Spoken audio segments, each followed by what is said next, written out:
Eu quero cumprimentar a todos que se fazem presentes na casa do nosso Deus. Mais uma vez, fizemos a melhor escolha, estar aqui neste santo e bom lugar. Hoje nós vamos meditar um pouquinho no tema liberdade religiosa. Quando ouvimos a expressão liberdade religiosa, muitas pessoas pensam em processos judiciais, em governos ou em relatórios. Mas a liberdade religiosa não é apenas uma questão para especialistas. Ela afasta pessoas reais ao redor do mundo, afasta muitas pessoas, porque são impedidas de estudar, têm dificuldade, às vezes, para trabalhar. E esses estudantes, esses trabalhadores, eles lutam a cada dia para guardar o sábado. Enfrentam pressão no trabalho, na escola e mesmo na família. Existem ao redor do mundo muitas famílias que adoram com medo, ou igrejas que tentam adorar a Deus em ambientes hostis. E hoje nós temos ainda a oportunidade de adorar a Deus com liberdade total. Ainda temos porque, pelo que vem acontecendo em todo o mundo, começa a haver uma certa restrição quanto ao falar, quanto ao pregar, quanto ao vestir. Então, aproveitemos para pregar, para testemunhar, quando temos total liberdade. Devemos pensar sobre leis, sobre políticas, e eu faço uma pergunta para você, uma pergunta retórica. Como um seguidor de Jesus reage quando a sua fé é testada? Quando enfrentamos mal-entendidos, pressão ou até mesmo hostilidade aberta, o que sai do nosso coração ou o que sai da nossa boca é medo e raiva ou a graça e confiança? Há um tempo atrás, na Europa, foi feito um estudo para verificar como as pessoas reagiam à discriminação religiosa. E as pessoas mais jovens, que nunca haviam passado por dificuldades, por preconceitos, por separação, eles conjecturavam como poderia ser. E foi feito também um levantamento para pessoas de 45 a 60 anos, que haviam passado por várias dificuldades, vários preconceitos, prisão. E a resposta era completamente diferente. As pessoas do primeiro grupo, eles compartilhavam como se sentiam em relação à perseguição religiosa, descrevendo sentimentos e reações que elas imaginavam que poderiam experimentar naquela situação. No entanto, isso não se baseava em experiências pessoais. Eles falavam sobre expectativas e medos relacionados à perseguição ou discriminação. A maioria dos participantes associava perseguição ao medo, sofrimento, frustração e ressentimento. Eles se preocupavam com a exclusão social, danos físicos, prisão e outros traumas emocionais. O segundo grupo respondeu de forma bem diferente. Como essas pessoas já haviam passado por um período de discriminação e perseguição, elas responderam com surpreendente maturidade e profundidade espiritual. Elas compartilharam o valor da fé autêntica na perseguição, a dependência total de Deus, ligando suas vidas à esperança em Deus, exercitando empatia com outras pessoas que passavam por situações semelhantes e unidade da igreja e a firmeza da fé. E às vezes a gente ouve esse relato e fala, mas por que uma pessoa tem mais empatia? É simples nós associarmos. Quando nós vamos fazer alguma arrecadação de alimentos, quem mais colabora? São as pessoas que já passaram por dificuldades financeiras, às vezes moram em bairros mais humildes da periferia, ou são aquelas pessoas que moram no centro e em bairros chiques ou em condomínios? Qual tem mais empatia? Qual reconhece mais o amor de Deus? Normalmente, a arrecadação, o pessoal da ASA, o Rabaneda, que já esteve muito tempo nesse departamento, a Aldina, sabe que realmente são os bairros mais retirados, mais carentes, os que mais colaboram. E nessas arrecadações que têm sido feitas aqui na igreja, quem será que está mais colaborando?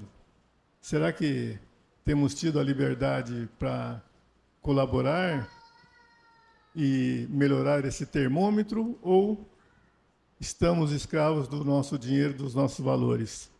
Precisamos pensar. A fé é uma vivência, é uma experiência vivida por indivíduos, não apenas maturidade espiritual. Somente a maturidade espiritual pode levar uma pessoa a uma conexão, a uma ligação profunda, autêntica e amorosa com Deus.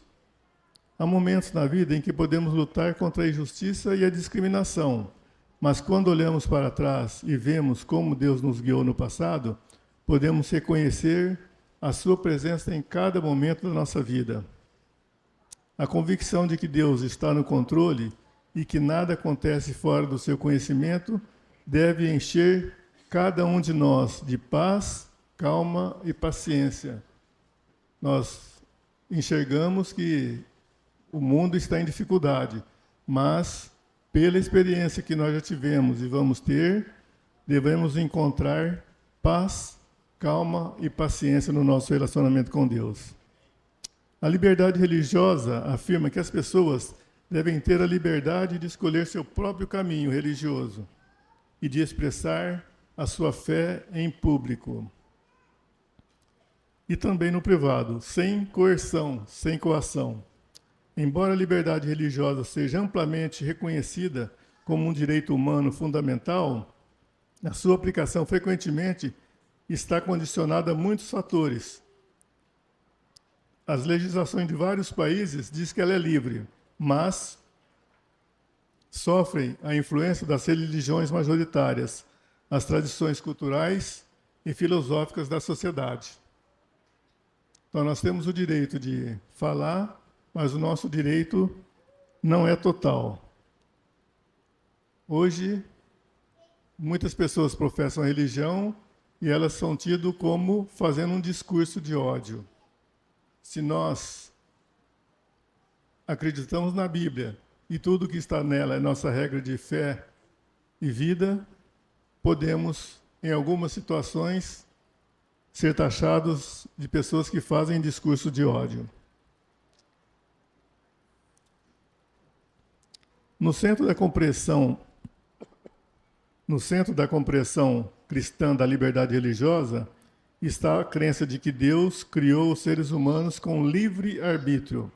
Esse dom divino forma a base de qualquer relacionamento genuíno com Deus. Para que a fé seja autêntica, ela deve ser vivida, escolhida e nunca imposta ou forçada. Então, a fé, a liberdade religiosa, ela deve ser vivida, porque foi uma escolha que nós fizemos, e ela nunca deve ser imposta ou forçada. Infelizmente, vivemos em um mundo que celebra a liberdade nas palavras, mas muitas vezes a limita na prática. Hoje, milhões de pessoas têm seu direito de adoração restringido de acordo com sua consciência. Muitas são discriminadas ou até punidas por expressarem crenças que podem estar em desacordo com os poderes políticos ou as maiorias religiosas. Nesse contexto, o crente é convidado, é chamado a viver a sua fé, às vezes em liberdade, às vezes em tempo de injustiça, às vezes em perseguição. Em todas essas situações, a autenticidade da fé se reflete em uma vida que espelha o caráter de Deus.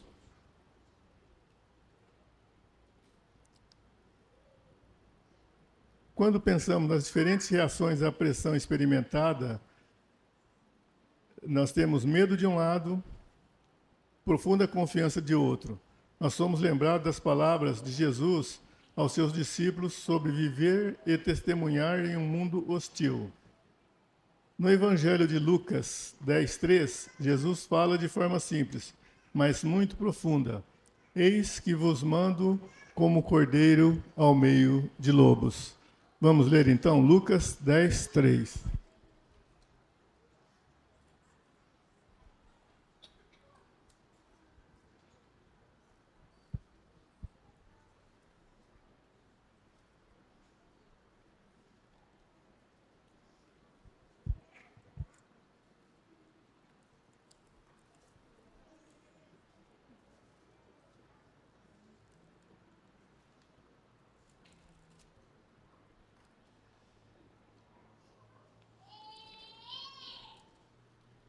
Está escrito: E agora vão e lembre-se de que os envio como cordeiros no meio de lobos. Então nós somos enviados a cada dia como cordeiro no meio de lobos. Quer dizer, um ambiente hostil.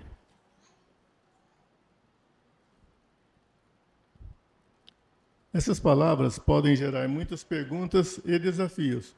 No entanto, Jesus exorta a cada um de nós, seus seguidores, a não responderem à perseguição com ódio, medo ou violência. Ele descreve a vida de cada um de nós, de cada crente, usando a imagem humilde e pura de um cordeiro. A missão dos crentes não era possuir as características impiedosas de um lobo, mas manifestar a mansidão de um cordeiro.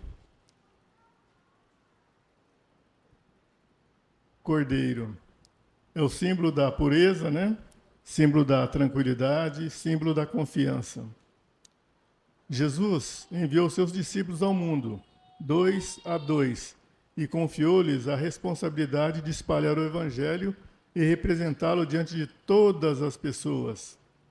Ellen White explica: ao aproximar-se o tempo do ministério terrestre de Cristo e reconhecer ele que logo precisaria voltar, deixar que seus discípulos levassem avante a obra sem sua pessoal supervisão, procurou encorajá-los e prepará-los para o futuro. Não os enganou com falsas esperanças. Como num livro aberto, leu o que devia acontecer. Sabia que estava prestes a ser separado deles, para deixá-los como ovelhas entre lobos. Sabia que haviam de sofrer perseguição, que seriam lançados fora das sinagogas e metidos nas prisões. Sabia que por testemunharem de Deus como Messias, alguns experimentariam a morte, e falou-lhes alguma coisa disto. Cristo, referindo-se ao futuro deles, foi claro e definido para que nossas aflições não viriam e pudessem nos enfraquejar. Então nós somos alertados como Cristo nos alertou. Encontraremos dificuldades? Sim, mas nós temos a certeza de que Deus está conosco em cada momento da nossa vida. Uma ovelha não é caracterizada pelo poder. Ela é uma ilustração da paz. Ela vive com vulnerabilidade, mas não com impotência. Uma ovelha pode estar em perigo às vezes, mas vive com a profunda confiança de que está protegida pelo seu pastor. A ovelha segue o pastor e nós devemos seguir a Cristo. Devemos ouvir a sua voz. Os lobos, por outro lado, são uma imagem de agressividade e competição. No entanto, Cristo nos envia ao mundo para representá-lo, não com o espírito de lobo, mas com o espírito de cordeiros. Essa é uma estratégia espiritual. O mundo conquista pelo poder, mas Cristo conquista pelo amor. E nós também devemos conquistar as pessoas pelo amor. As principais características de uma ovelha são paz, confiança e obediência. E essas são todas expressões de mansidão. Muitas pessoas hoje consideram essas características como sinais de fraqueza. Se você é uma pessoa mansa, tranquila, ela encara a pessoa como uma pessoa fraca. No entanto, as Escrituras compartilham que elas são o fruto do Espírito Santo. Paulo escreve em Gálatas 5, 22 e 23. Mas o fruto do Espírito é amor, gozo, paz, longanimidade, benignidade, bondade, fé, mansidão, esperança. Contra essas coisas não há lei. Melhor a gente ler, né? Vamos ler Gálatas 5, 22. Achou, Gilberto? Então leia, por favor.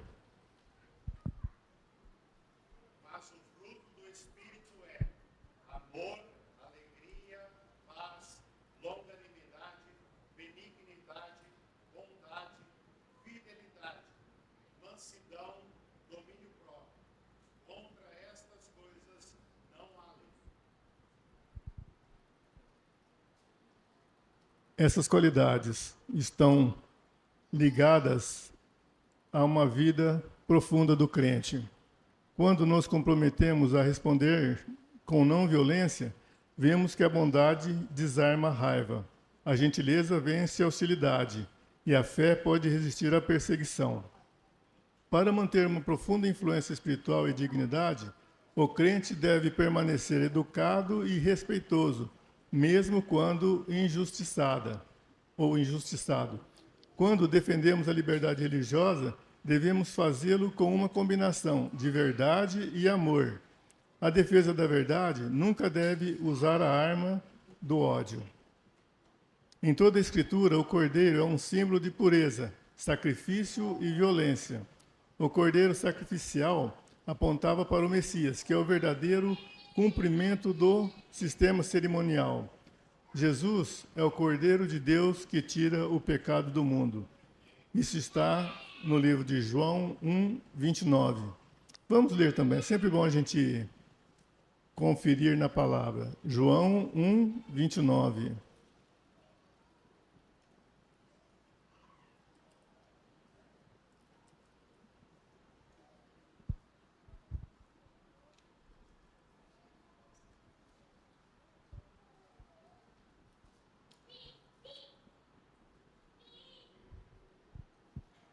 João 1, 29.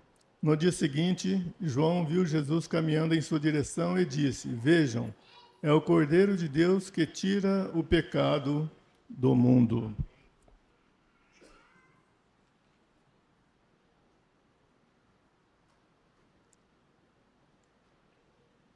A Bíblia apresenta uma perspectiva maravilhosa que se cumprirá no fim dos tempos. E já estamos no fim dos tempos. O Cordeiro manso, que representa Jesus Cristo, retornará como Rei vitorioso. Então, não haverá mais lágrimas nos olhos de seus crentes. Não haverá mais pranto e não haverá mais dor. Você acredita nisso? Você tem essa expectativa? Precisamos ter essa expectativa, porque às vezes nós assentimos, vamos concordando, vamos ouvindo, mas será que verdadeiramente estamos tendo essa esperança? Será que realmente estamos esperando isto? Será que as nossas atitudes estão falando dessa forma? Nas Escrituras, Jesus Cristo ensina o princípio vital de não violência e desafia seus seguidores a oferecer-lhes também a outra face. Esse conceito que implica a ausência de violência e a recusa de retribuir o mal com o mal. E é difícil para muitas pessoas.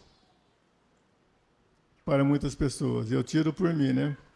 Quando alguém elogia, a gente fica inchado, vaidoso. Mas quando alguém nos critica, a gente, às vezes, tem momentos de raiva, vingança, mas essa não deve ser a nossa reação. A nossa reação deve ser de amor, de paciência. Também no livro de João 18, 23, quando Jesus é golpeado, João 18, 23.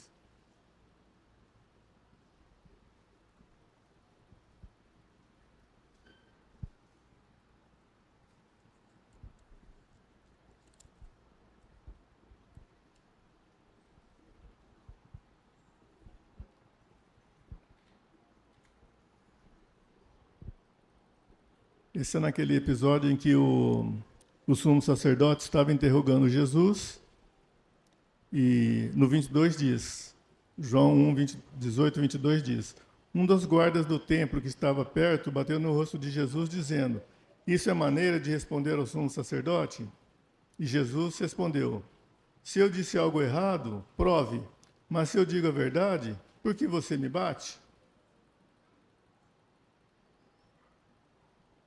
Então, Jesus não ficou quieto, mas respondeu com educação, com amor.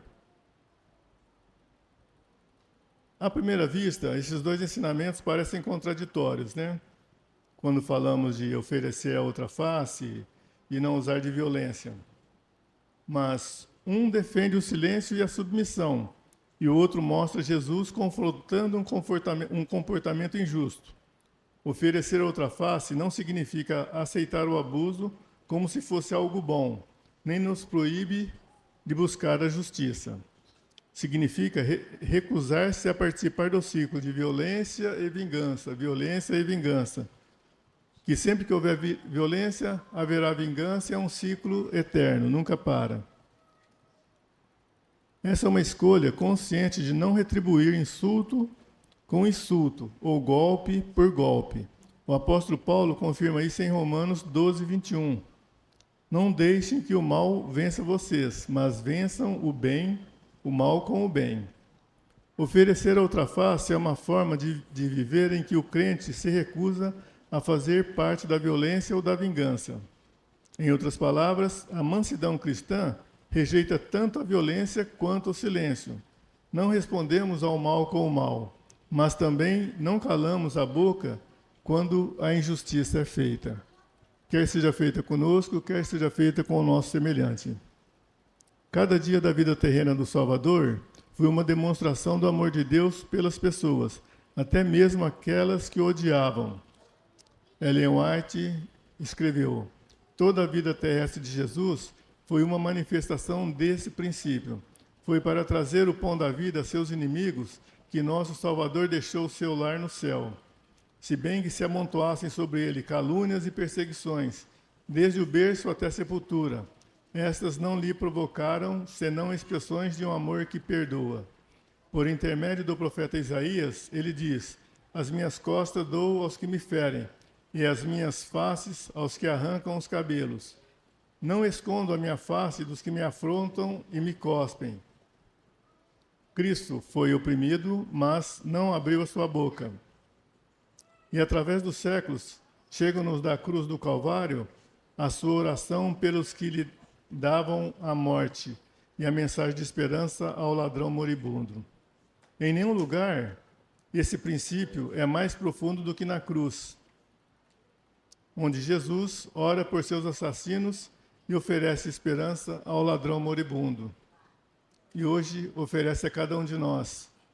Será que nós estamos enfermos espiritualmente? Será que nós estamos saudáveis espiritualmente? Mas Deus nos dá a esperança. Basta que você aceite.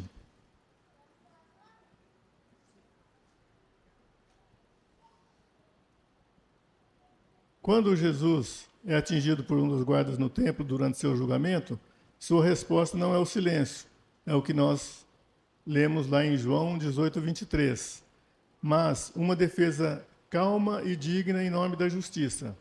A pergunta de Jesus é uma reação profunda e honesta à injustiça. Se eu disse algo errado, prove. Mas se digo a verdade, por que você não bate?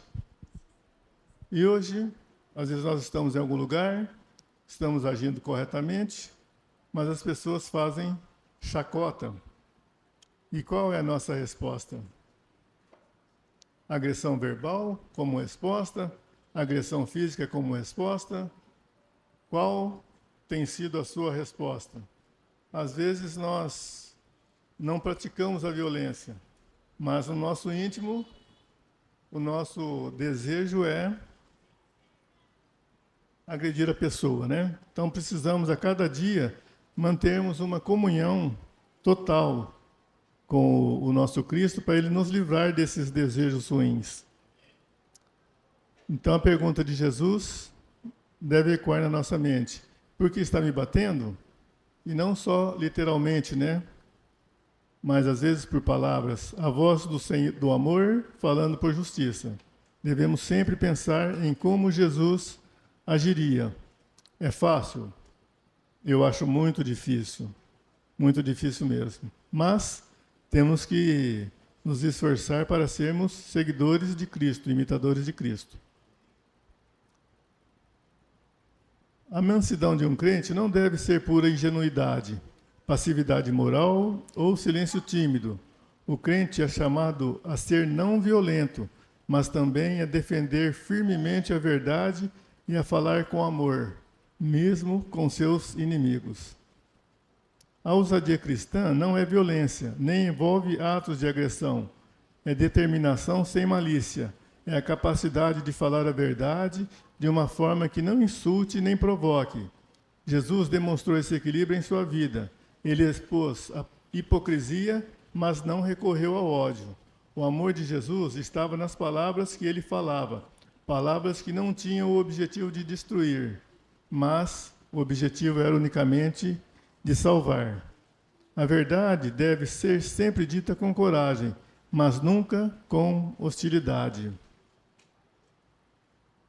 E ainda falando de liberdade religiosa, hoje nós vivemos momentos difíceis no nosso país e em outros lugares do mundo, né? E esse ano de 2026 deve ser um ano em que nós devemos estar unidos em oração. Vivemos a polarização política, social e até religiosa. Vemos divisões entre as nações, as comunidades, as famílias e até mesmo dentro da igreja. O Gilberto que toma um cafezinho onde o ambiente é bem polarizado, né? Então, tem que ter jogo de cintura, tem que falar com amor, com respeito, mas a polarização está presente em todos os nossos ambientes. Em 1 Timóteo 2, 1 e 2, 1 Timóteo 2, 1 e 2.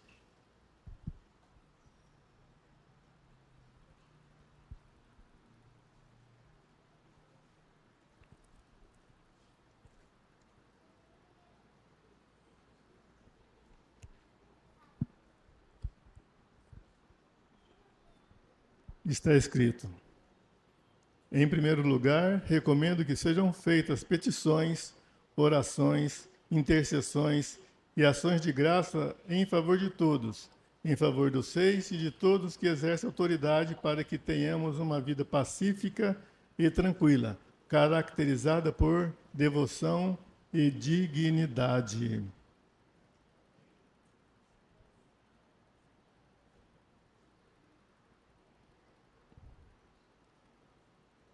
Nesse livro de 1 Timóteo 2,1, ele compartilha um conselho que muitas vezes é negligenciado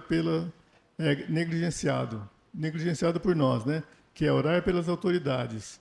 O apóstolo Paulo diz: admoesto-te, pois, antes de tudo, que se façam deprecações, orações, intercessões e ações de graça por todos os homens, pelos reis e por todos os que estão em eminência, para que tenhamos uma vida quieta e sossegada em toda a piedade e honestidade. Então, independente do que nós achamos ser certo ou não, de quem votamos ou não, nós devemos orar pelas nossas autoridades, do município, do estado, do governo federal. Se eles estão lá, Deus permitiu que eles estivessem, e por isso devemos orar para cada um deles. Então, novamente, admoesto-te, pois, antes de tudo que se façam deprecações, orações, intercessões e ações de graça por todos os homens, pelos reis e por todos os que estão em eminência, para que tenhamos uma vida quieta e sossegada, em toda a piedade e honestidade. O nosso compromisso não deve ser com candidato A ou B. O nosso compromisso deve ser pregar a palavra de Deus, tirarmos a maior quantidade de pessoas possíveis da escuridão do pecado, prepararmos a cada um para o breve reencontro com Deus. Esse deve ser o nosso único objetivo.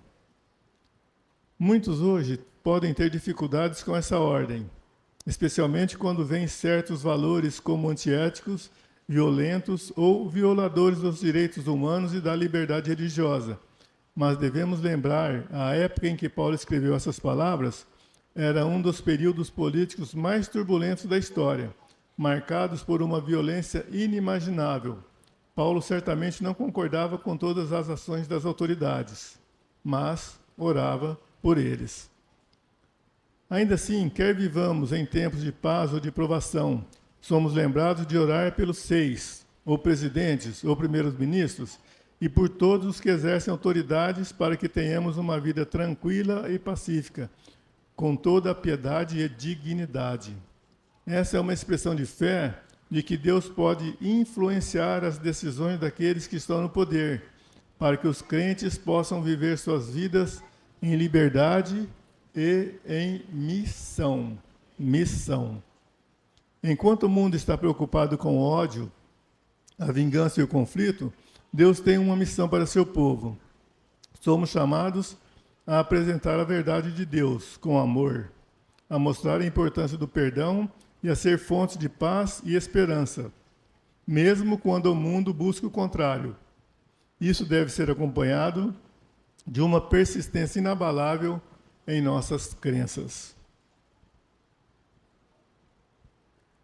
Somos chamados como Moisés foi chamado diante de Faraó, e dizemos: assim diz o Senhor, Deus de Israel, deixa ir ao meu povo para que celebre uma festa no deserto. Somos chamados a viver nossa fé e permanecer firmes, como o apóstolo Pedro e o apóstolo João fizeram diante do Sinédrio. Julgai vós se é justo, porque podemos deixar de falar do que temos ouvido. Vamos ler, isso está em Atos 4, 19 e 20. Atos 4, 19 e 20.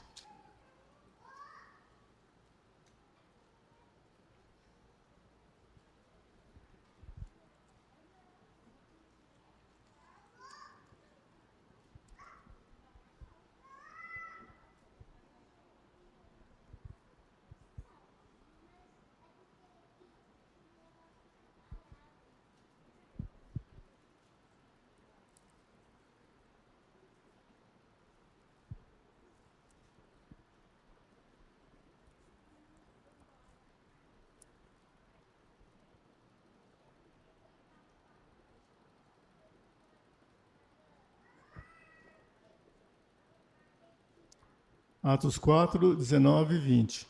Pedro e João, porém, responderam: os senhores acreditam que Deus quer que obedeçamos a vocês e não a Ele? Não podemos deixar de falar do que vimos e ouvimos. Então, eles têm que testemunhar mesmo, e nós temos que testemunhar, mesmo que as pessoas sejam contra. Vamos ler também o que está em Daniel 3, 16 e 18.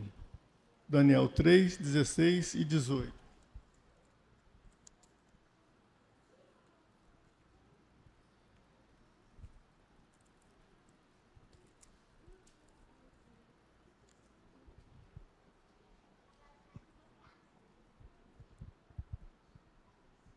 Daniel 3, 16 e 18. Sadraque, Mesaque e Abdinego responderam: ó Nabucodonosor, não precisamos nos defender diante do rei. Se formos lançados na fornalha ardente, o rei a quem servimos, o Deus a quem servimos, pode nos salvar. Sim, ele nos livrará de suas mãos, ó rei. Mas ainda que ele não nos livre, queremos deixar claro ao rei que jamais serviremos a seus deuses ou adoraremos a estátua de ouro que o rei levantou. Nós somos chamados a arriscar as nossas vidas defendendo a verdade. E como Sadraque, Mesaque e Abdenego, eu às vezes leio esses versículos, eu falo assim, o caboclo tem que ser atrevido, né? E tem que confiar muito naquilo que ele conhece, né? Porque chegar à autoridade máxima, né? E ele chegou e falou, ó, pode fazer o que você quiser, rei, porém, nós não nos dobraremos e não adoraremos a tua estátua que fizeste. Tem que ter muita confiança em Deus, né?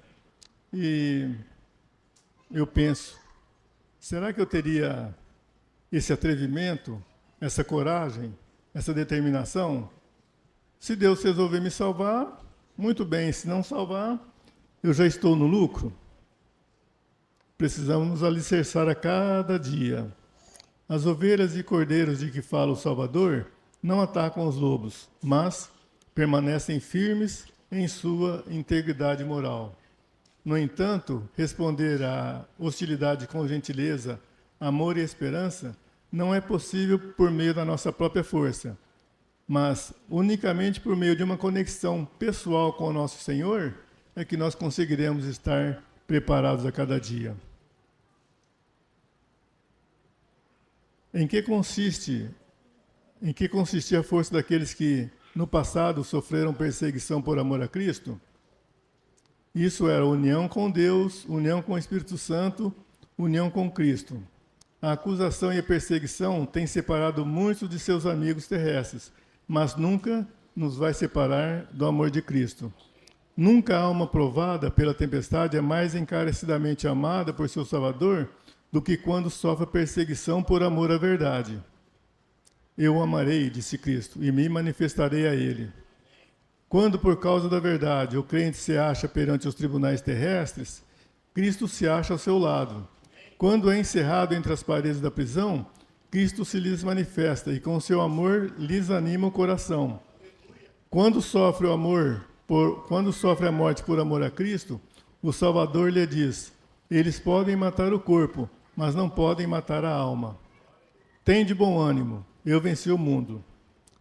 Não temas, porque eu sou contigo. Não te assombres, porque eu sou o teu Deus.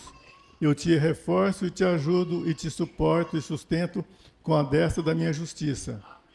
Isso está em Isaías 41, 10. Vamos dar uma conferir na nossa Bíblia, por favor. Hoje não está funcionando, né? Mas eu pedi para o Jean, falei, Jean, hoje você não projeta nada não, tá? Deixa que nós precisamos habituar a novamente trazer a Bíblia para a igreja, né?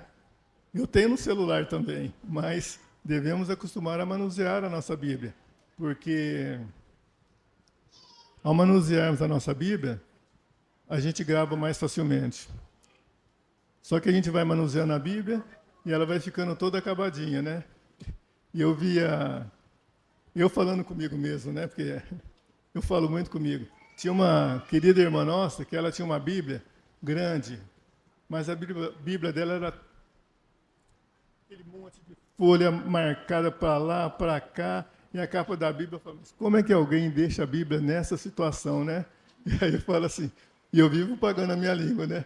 Já passei um monte de durex, mas ainda tenho que manter. Sinal de que nós estamos estudando a Bíblia. E quando eu criticava para mim mesmo o que eu estava fazendo, não estava manuseando a Bíblia, não estava estudando. Então, Isaías 41, 10. Está escrito... Leia, Gilberto, por favor. Deus suscita o Redentor. Não temas, porque eu sou contigo. Não te assombres, porque eu sou o teu Deus. Eu te fortaleço e te ajudo e te sustento com a minha destra fiel. Eis que envergonhados e confundidos serão todos os que estão indignados contra ti. Serão reduzidos a nada, e os que contendem contigo perecerão. Amém. Amém. O diabo, ele não precisa nos destruir. Ele precisa simplesmente nos distrair. Ele precisa tirar o foco. Se ele nos distrair, ele já alcançou o que ele precisava. E hoje em dia existem muitas distrações. Precisamos ficar atentos a isso. A liberdade de consciência é um dom divino.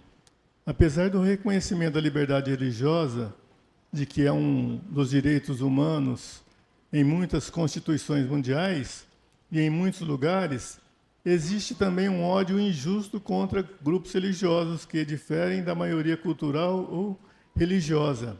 Muitos países são marcados em muitos países são marcados pela perseguição e discriminação. Grupos de pessoas são odiados, discriminados e frequentemente perseguidos por causa de sua fé. É alarmante que em um mundo com a infraestrutura de comunicação mais desenvolvida possa haver severas restrições à liberdade de expressão. Que o discurso de ódio muitas vezes substitua o diálogo e que as ideologias religiosas dominantes às vezes silenciem aqueles que discordam. Devemos entender que a liberdade religiosa, que a liberdade de consciência não é um dom humano, mas um dom divino oferecido pelo Criador do Universo. Os seres humanos foram criados com o direito de escolher, Somente quando uma pessoa escolhe livremente amar a Deus é que esse dom pode ser autêntico. Ao refletirmos sobre a liberdade religiosa hoje, Deus nos convida a 3 respostas simples. Primeira, ore fielmente por aqueles que são perseguidos em todo o mundo e pelas autoridades que elaborem leis e políticas. 2. Defenda com coragem a verdade e a consciência em nossos locais de trabalho, comunidades e nações. 3. Reflita o caráter do Cordeiro da forma como falamos, escrevemos e defendemos firmes na convicção, e sejamos gentis em espírito. Estamos vivendo no fim dos tempos e podemos esperar que a liberdade religiosa seja restringida, mas Deus pode criar um contexto favorável à missão e proteger seus filhos onde quer que estejam.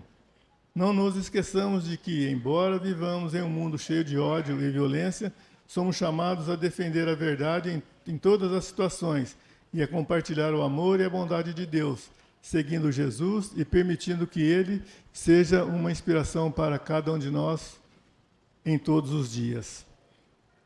E o meu desejo hoje é que Deus abençoe cada um de vocês, cada um de nós, com liberdade, mansidão, amor e esperança, para que o Evangelho alcance logo aos confins da terra e a volta de Jesus seja breve, muito breve. Esse é o meu desejo. Amém.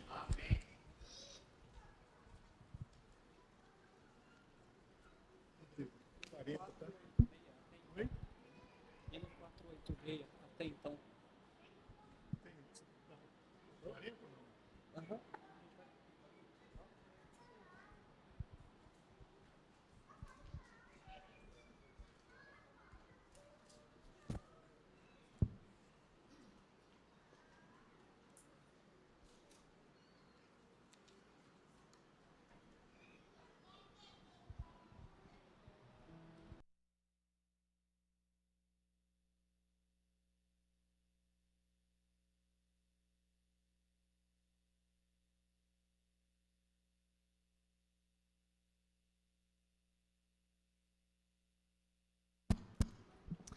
Vamos entoar o hino Até Então, número 486.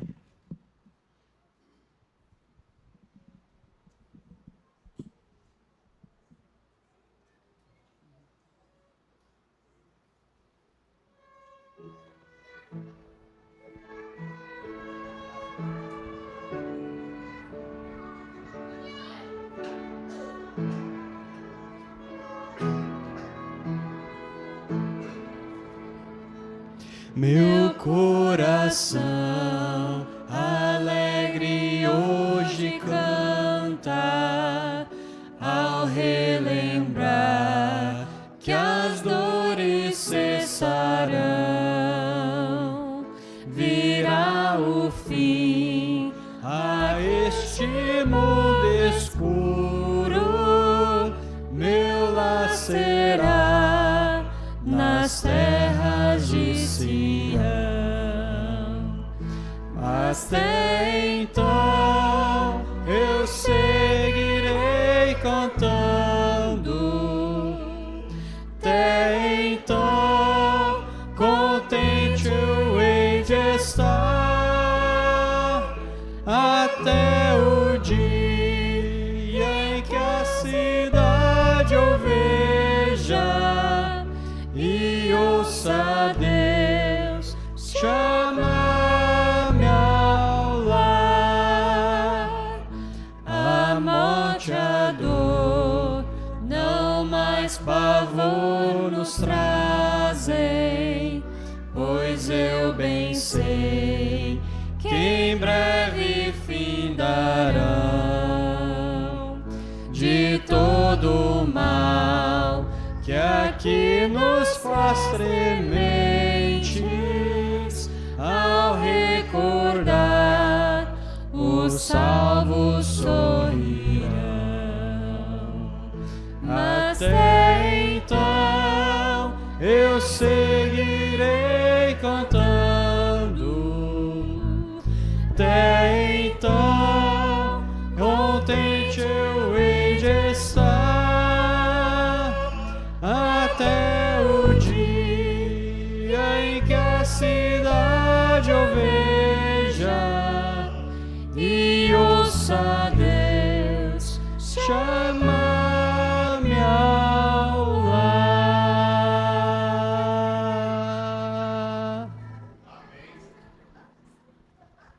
Oremos. Senhor Deus, Pai de amor e bondade, muito obrigado pela oportunidade que o Senhor nos concede de livremente estarmos nesse santo e bom lugar para prestarmos um culto de louvor e adoração a Ti, Pai.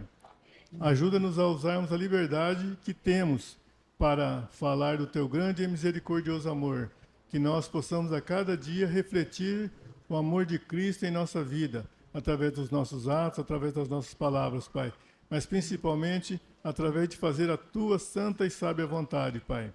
Prepara-nos para o Teu reino. Sê com cada coração aqui presente e que a cada dia nós sigamos os Teus conselhos, orarmos pelos nossos representantes do município, do Estado Federal, pela liderança da nossa igreja em toda a face da terra, para que nós possamos fazer a Tua vontade conforme o Senhor deseja que seja. Livra-nos do mal, prepara-nos para o Teu reino, suplicamos humildemente, em nome e nos méritos de Cristo Jesus. Amém, Senhor. Amém. Amém. Em paz eu vou.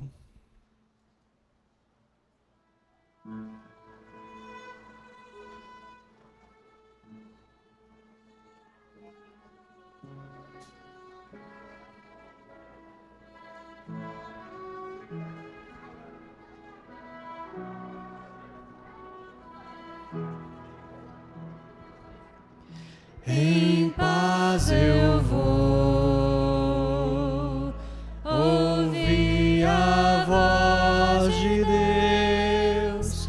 Em paz eu vou. Estou feliz, achei abrigo em Sua casa.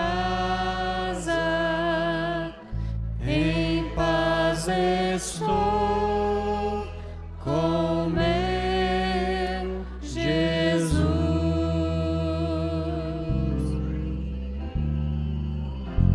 Em paz eu vou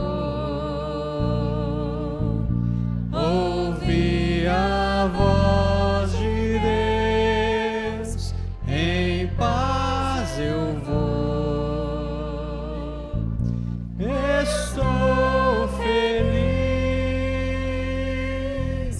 achei abrigo em Sua casa. Em paz estou com meu Jesus. Achei abrigo em Sua casa. Em paz